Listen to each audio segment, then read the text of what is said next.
People ask boots on the ground, no boots on the ground, 4 weeks, 2 weeks, 6 weeks, go in, go in.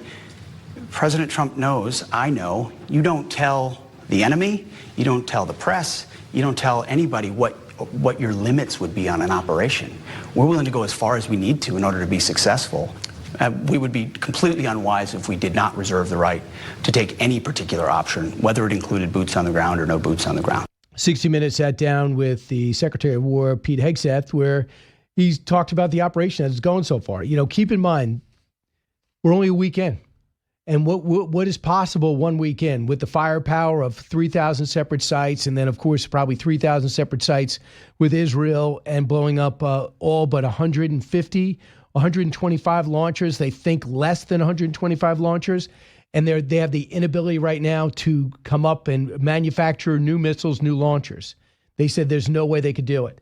So no, when they take them out, you're not going to be able to rebuild them or get them in. And there's not many people being able to deliver anything to Iran these days. So let's bring in Vice Admiral Robert Harward, the senior advisor with the Iran Policy Project at the Jewish Institute for National Security of America. Admiral, welcome back. Hey, Brian, good to be with you. Admiral, it seems like they're going to really be targeting this week. They're going to be targeting the IRGC and the 32 provinces, as well as the besiege. And as I mentioned to you last night on One Nation, this will be a little bit harder, but I think they'll rely more on what the intelligence they have through what the Israelis have done over the last decades on the ground, right? Brian, I think that's exactly right. But I would also, let's take one step back from that. Yeah, the IRGC, the Artish, all those guys, those are targets, no doubt, especially if you're going for a regime change, which you have to do. But if we can eradicate the missiles, and I think they're almost at that tipping point now, to provide safe passage of ships through the Straits of Hormuz, then we could take all the time in the world. And I think that's where we're going to turn the corner this week. We've got, you know, U.S. Navy ships have the best anti-cruise, anti-drone weapon systems in the world on them. They've had them for 40 years. It's called a close-in weapon system, and it basically tracks the drone or the missile and shoots it down, firing about 3,000 rounds a minute, 50 rounds a second. So passage of ships through the Gulf and then eradicating of those missiles gives us all the time in the world to go after the IRGC. And we will go after the IRGC. There's no doubt about it. So I think they're both similar missions. It's kind of your strategy of which should come first and how you do that. The president said, listen, show some guts, go through there now, send the tankers through now. What do you say? I say do it, but let's escort them. Let's give them Is the that protection possible, they're Admiral? due. Do we have enough ships to escort all these tankers? I mean, I looked at some of those traffic patterns. You do? No, listen, we have combat systems that can help provide protection to those ships. And I think that's important. But at the same time, if you eradicate those short-range ballistic missiles, the other missiles, and the drones that can endanger them, and that's where I think we're tipping the point. If you take care of that, then they don't need escorts. But as a security measure, take a few of our guided missile destroyers. Other ships are equipped with CWIS to provide that sort of security in the interim till we know we've completely shut down missile threats to those and the Navy threats. So when you talk to your buddies who are still active in the military, what do they tell you about this, about the execution of this mission so far? They're all very excited about it. This is a real display of their what they've trained for, what they're prepared for, our ability to strike anywhere and everywhere we want, our ability to defend with our interceptors. Everybody's very proud of this mission they've taken on. They're realizing their purpose in serving. George H.W. Bush, the aircraft carrier, is now pulling in. So a third aircraft carrier. I know it brings firepower. Does that have a specialty, though? The George H.W. Bush? Sure, they've got aircraft that can watch the waterways, aircraft that can see. So it's beyond just the firepower. There's a whole plethora of other capability it brings into the theater and capacity in those realms. So if you got 4 carriers, you can combat air patrol incessantly. You can have eyes in the sky incessantly. So it adds to the capacity and the rate of which we can deliver ordnance and target things. All right, so looking at the new leader, the son of the old leader. This is a guy that was not going to get the nod when his dad was in power. It didn't seem. They said it was anything but certain that he'd be in. But by most accounts, this guy's more bloodthirsty and ruthless and relentless than his 86-year-old now dead father, right? Brian, all of that is true, but let's think of one thing.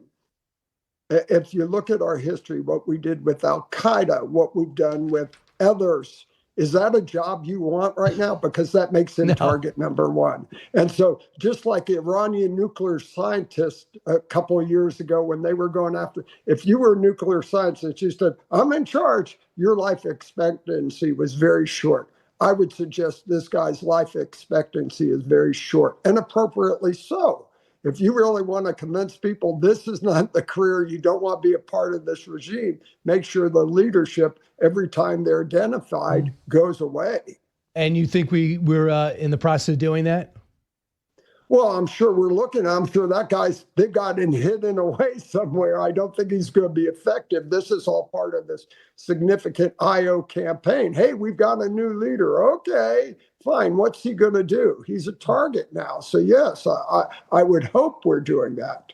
So, Admiral, what's your take on the president getting on camera and saying, I don't mean to target any of the Arab states, any of the Gulf states, you're our friends, and then gets rebuked by the IRGC saying essentially, no, yes, we do. We want to target them. And then he comes back and says, well, you have bases. Any country with American bases, you can target.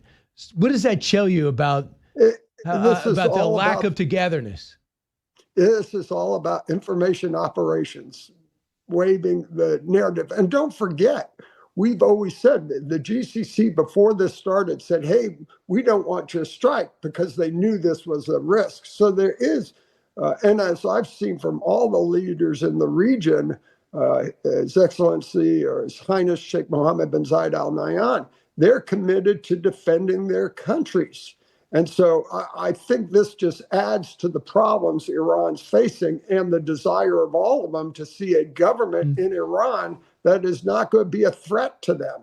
So we have an obligation as part of that defense, but I think everyone's committed to a long-term security and stability, and that's going to involve a change of government in Tehran. So the president said to me last night, he said, I go, can I quote you on this? He said, yeah, you can.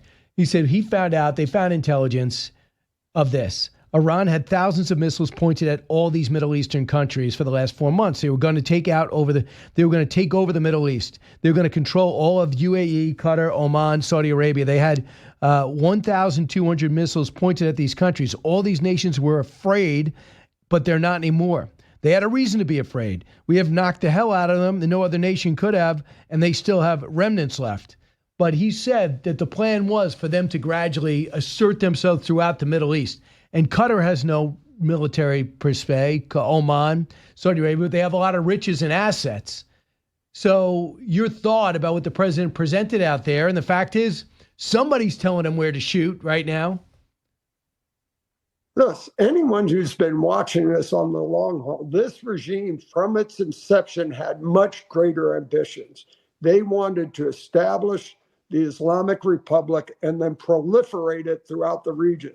So if you were Qatar, you were UAE, you were Saudi, who allowed secular, believed in the choice of religion, provided for its people, you were a threat to Iran. So sure, ultimately they were going to go after that, if not by missiles, by owning a nuclear weapon. So there was a tipping point where we could no longer affect that. I think the timing on this is brilliant, because that point where we could not affect it could have been less than a year, if shorter out. So I think you had to act, and the timing is perfect. And it has even broader ramifications than that, Brian, as you're well aware. What does this mean to Russia? What does this mean to China? What does this mean to Europe? So I think the timing had to occur when it is now, because we were rapidly reaching that tipping point where Iran could not be challenged. And yeah, now I think after last year when the Israelis took out their missile defense at great cost, and then we blew up their nuclear program, that put a clock on whether we were going to actually try to finish them off or not, didn't it? Because if they were allowed to What- get new S-300s or whatever they had, the next incarnation, and rebuild and continue to build 500 missiles a month that they were doing between 2 and 500, it would make it really tough to do this again or for the next guy. Well, Brian, you go to the point of what is the ultimate end game. And the end game is a government that's looking after its people and will not threaten the regional actors. And so I think you've hit it. That's what the ultimate end state is. And I don't think we should ever lose sight of that. If not, you allow Khamenei or someone to reconstitute the government, they'll just go back in the same practice. They'll reconstitute their nuclear program, reconstitute their missiles, reconstitute drones. So the government is the key to all this, and I believe the ultimate end state. That will be acceptable to us, Israel, and the other GCC partners in the region. So what is the mood on the ground? I ask you this every time because you used to live there. Do you have a sense of what the mood on the ground is right now? Everybody's sitting on edge, waiting for that tipping point where the people can be positioned and are not threatened, can overcome the threat against them. So there's an internal and external, and both are on that tipping point of turning the corner. I just hope it's sooner instead of later to avoid as much bloodshed as possible. Right. If they actually, you got to get rid of the besieged, you got to get rid of what's left of the IRGC, and then see if you can organize some type of resistance, and then see if there's an interim leader there that you could deal with. Because we do not want to get on the ground and deliver the mail and pick up the garbage. That's something the president is determined not to do, right? I don't think we have to. No. We just have to get to that point where they can't project power. And once we've done that, then we can focus on eradicating the internal power to threaten its people. So to me, it's inevitable. It's staying ahead of this IO battle we're in and setting the conditions for that to occur internally. Right. I think the one thing, if you could take the pressure off economically with the escorting of ships or starting using the Strait of Hormuz for whatever reason, that would focus more on the operation itself. But we all know that the midterm elections are going to be determined by the economy, but it's further enough out where the president hopefully can finish the job. If I asked some of the people, I asked some people in the know, what are the Gulf states worried about? Instead of saying they're worried about Iran or being associated with Israel, they said, we're worried about America leaving early. They're worried about us leaving before the job is done. Are you worried about that? Well, I remember when President Obama, as one of his first policy statement, was pivot to the Pacific. And that basically meant we were leaving the region. And we saw what that did for over a decade. So I think when the president came into this administration, he made it very clear that we were going to be a role, we were involved, we were back. And that's been a very welcomed message from our partners in the region. And I think they know now, this is very clear, we're committed to them, their security, their defense, and stability in the region. Admiral Robert Harward, thanks so much. Appreciate it. Good to be with you.